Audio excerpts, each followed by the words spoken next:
What is up, you guys? It is your girl China, aka China One, and welcome to my castle. Today we're going to be seeing who is your secret enemy, okay? And this is a pick a card, so of course you gotta pick a card. So for group 1, we have Tell It Like It Is. Group 2, we have Hope on the Horizon. And group 3, we have Manifesting Magic. Okay, so you guys are going to take a moment to pick your card, and then once you do, you're going to go to your personal video. It's in the description, and it's also in the end cards, and it's going to be group 1, 2, or 3. Okay, and I will see you there. What is up, my group 2s? If you guys chose Hope on the Horizon, then congratulations, you have found your pile. So we're gonna get straight into who is your secret enemy. With that being said, it's time to get read. So we're just gonna start off with tarot, of course. So we have the 6 of Emotions here. Okay, Motorcycle Gang. Clarified by the Page of Inspiration. Okay, so off rip, this might be somebody you don't talk to anymore. And if that's the case, you all were once very, very close. I'm getting just a friend. Very close friends. Could be a tiny little bit more. But regardless of that, they feel like there's a U-shaped hole in their life, basically. And then we have the 2 of Inspiration here. And, oh, before I go there, if you all do still talk, like if this is somebody you do still talk to, it's definitely not the same like it once was. Like, you all aren't as close. Like, you all both have gotten your own new friend groups or your own new best friend or whatever the case may be. Anyway, so the 2 of Inspiration is clarified by Awakening. And then, so they still definitely watch you from afar. Like, for some, it's stalk your page kind of watching. Like, every time you post, they might be the first ones to look at it. I won't say they have like your post notifications on necessarily, but this person might just be chronically online. Like, they might live for online and for everything that goes on social media and that kind of thing.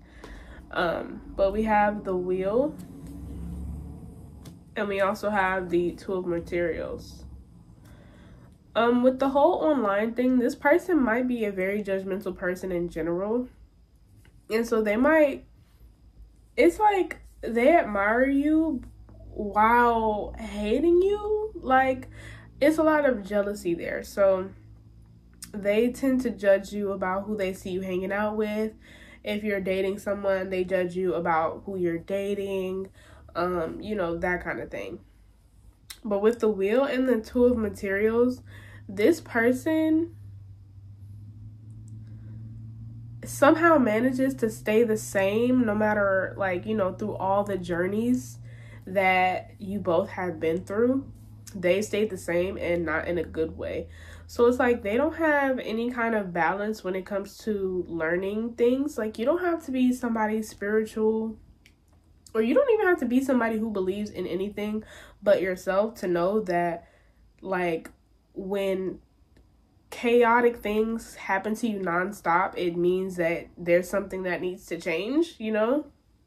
And in their mind, they're like, no, I don't need to change at all. So this person is very arrogant. They have a lot of confidence, a big ego. They just don't know how to balance that at all. So let's look at the bottom of the tarot deck. On the bottom of this deck, we have the 4 of Inspiration. And we also have the Queen of Inspiration. This is somebody that's really all play, no work. And you all don't necessarily have to be all work, no play. Like, I don't get that y'all are polar opposites. It's just the fact that there's a maturity level. And once you all grew out of, well, once you grew out of certain habits and certain things, and you learned your lessons and, you learned what you were supposed to learn, a lot of the stuff they did that was once funny and charming to you became gross. Like, this person started giving you the ick.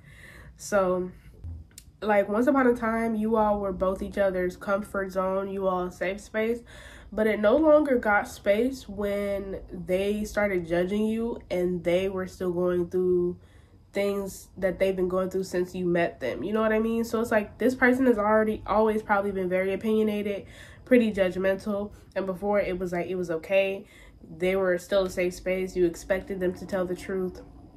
They were the only person maybe to genuinely speak to you and speak real things to you while also uplifting you. But after that, it started to become cynical, because you're like, but why would I listen to you? Why would I? Like, you're not in any better of a place than you were when we met. Like, that says something, because this could be a friendship that goes from childhood to young adult, or childhood to adult, like, you know. And you're like, you literally have not changed, not one bit, not at all. And this could also be why this person like watches you so much, because they're like, they don't want to miss out. Like, they see you changing and they're like, they don't want to miss out on everything that you're doing. And they also might watch you to copy you and to copy the things that you do. And first of all, mental illness, because this isn't something that they do like whimsically, like that's like, oh, I don't know what I'm doing. This person is very aware, and I wouldn't say they're going as far as trying to steal your whole identity, but it is the case of, if you switch to like, you start having a new favorite drink and you switch to that and you're like, oh, this is really good, they'll start doing it. If you start going to the gym, they'll start going to the gym. Like, and some of you would not even know, because like I said, this might be somebody you don't talk to anymore, or don't talk to as much. So you're like, I don't think about them. Like, you might every once in a while, but nowhere as near as what they do. And with Hope on the Horizon, that was your group card. It's like, that's their hope. Like, they hope that one day, I'm hearing, oh, you'll come to your senses. They're like, one day I'm hoping they'll come to their senses and they'll finally realize I'm the best friend they ever had, or, you know, things like that. And also wanting you to really reach out. Some of them, the reason why they watch your page and stalk your social media so hard is because they want you to notice them and then reach out. Or some of them, they'll even do things like slide up on your stories, or they'll comment under stuff hoping that you'll interact with them. And you might interact a little bit, because for some of you, there's no like animosity or anything. So you might comment back, you might respond, but then they expect it to be more. Like, they expect it to go to a conversation, and you just like, no, like, you said this is funny, I said yeah it is, LOL. Like, that's all you're gonna get from me with that. And let's get right into Oracle. So first we have healthy boundaries. So after a while with this person, they might have started trying to really be a controlling person. Once they started seeing that you were changing, they might have tried to keep you like ground level with them. And this is the reason why, you know, they've been your secret enemy, but now it's even worse because they don't have control over you. And it's like, you all might have really stopped talking because you realize, like, once you started setting boundaries, like once you start telling them like every little part of your secret and part of your life, that they started to become more mean and just more judgmental and more cynical. But also, they started to become more like nosy and just, oh, where were you, or who did you go with, like, you know, that kind of thing. And you're just like, bro, hello, mind your business. And then we have emotional baggage. So eventually you all also realize that they have more baggage than, you know, than you can even carry. And it's not about really abandoning them so much as it is just realizing if they don't want help, you can't help them. Like, if they don't want to help themselves, there's nothing that you can do. But this is also realizing that you all had trauma bonded a lot before, and that was the biggest premise. And so this person always wanted you both to be at a state of distress and misery. So when you weren't miserable as much anymore, that's when they started to become overbearing, because they're like, say if you're just like, yeah, you know, today was pretty good actually, and they're like, yeah, but didn't you say this one negative thing happened to you? And you're just like, yeah, but I mean, that wasn't my whole day. So like that kind of thing, like they wanted to stay at that point of just being sad, because that's when they felt like the two of you could relate the most. That's when they felt like they had the most control over you. And then we have boss up. This person is definitely the type to judge things, and they're nowhere near to that. And they might also be the type that's like really physically based. So they're always trying to make sure that they have the nicest clothes, the nicest shoes. They're always trying to make sure that they have the best pictures up on their social media. They don't like when anybody sees them as anything less. And this person might have also tried to push that ideology onto you. And like I said, at one point, this was okay, because it's like sometimes looking better does make you feel better on the inside. But after a while, it kind of became like, you know, you care way too much about appearances and what other people think of you. Like, it's annoying. And it's kind of sad, actually.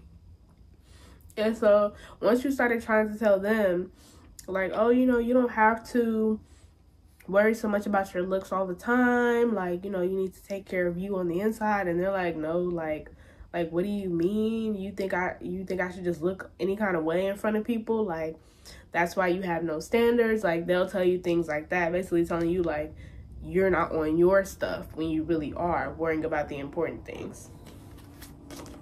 And then we have, I left because you told me to.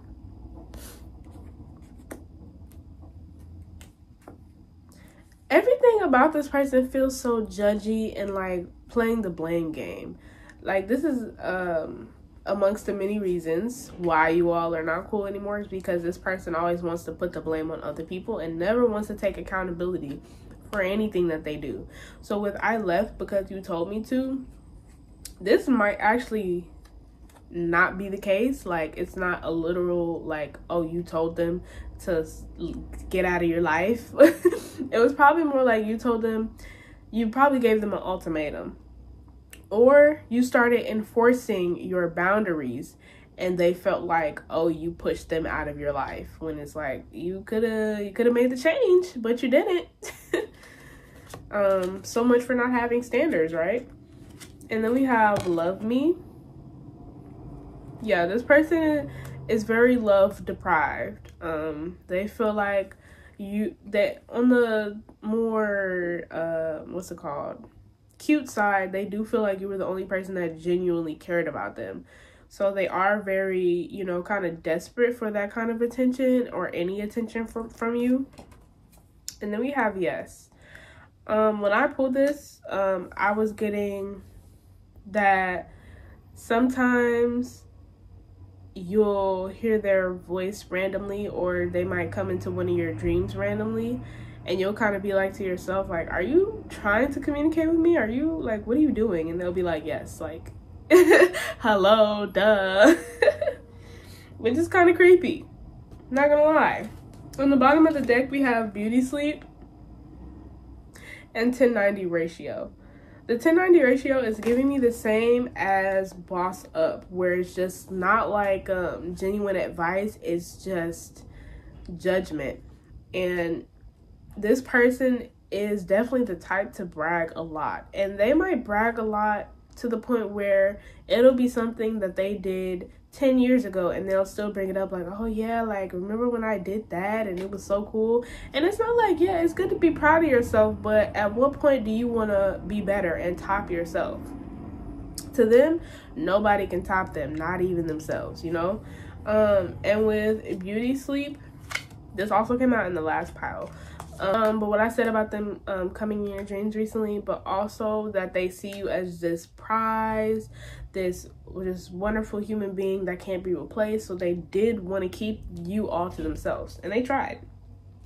They did try. And on the bottom of this deck, we have wait, and we have I'm ready. Contradictions. So this person actually before you all really kind of fell off might have been like, okay, like, wait a minute, like, I am ready to change, I do want to, and it just never happens, so this person is always like telling you whatever you want to hear, but never doing the work. And so at first you were with them, you were like, it took me time to get out of that cycle, and so it's gonna take them time.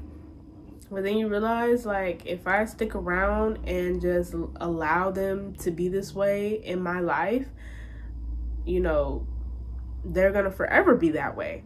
And you're like, of course I can't change them, so the most that I can do is let them be over there, let them make their changes on their own, and then one day when they do, welcome them with open arms. Like, that was your whole plan. But in their mind, like, you abandoned them. Like, it wasn't for the greater good. It was because you just hate them and you don't want them to be a part of your life and that kind of thing.